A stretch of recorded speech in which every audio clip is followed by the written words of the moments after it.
বাংলাদেশের সংখ্যালঘু হিন্দুদের উপর আক্রমণের প্রতিবাদে ত্রিপুরায় যেভাবে আন্দোলন হচ্ছে তাতে বাংলাদেশের সংখ্যালঘুদের আরও ক্ষতি হচ্ছে। সংবাদ মাধ্যমে জানালেন ত্রিপুরার প্রাক্তন মন্ত্রী পবিত্র কর।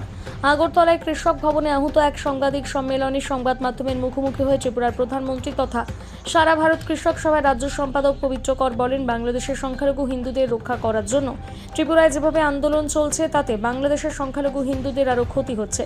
ভারত বাংলাদেশ আন্তর্জাতিক দুটো দেশ, তো একটা আন্তর্জাতিক প্রোটোকল আছে।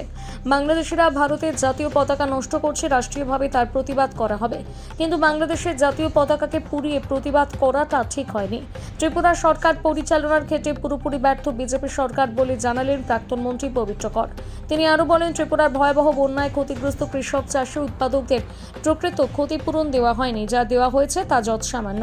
এটা কোনো মতেই কৃষক চাষী উৎপাদকদের জন্য যথেষ্ট নয়। তাই কৃষকদের কথা তুলে ধরতে ত্রিপুরার মুখ্যমন্ত্রীর সঙ্গে দেখা করতে চেয়েছিলেন, কিন্তু মুখ্যমন্ত্রী সময় দেননি। তাই বাধ্য হয়ে জেলাশাসক ও ত্রিপুরার মুখ্য সচিবের কাছে ডেপুটেশন দেবেন পবিত্র করা।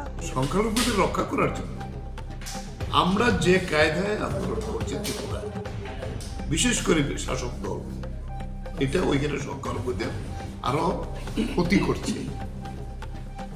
এটা আন্তর্জাতিক দুটো দেশ, তো এটা আন্তর্জাতিক প্রোটোকল আছে। তারা আমাদের পতাকা নষ্ট করেছে, আমরা প্রতিবাদ করব রাষ্ট্রীয়ভাবে, রাষ্ট্রসংঘে। তো তাদের পতাকা পুড়িয়ে প্রতিবাদ, এখন কি হয়েছে, উল্টো হয়েছে।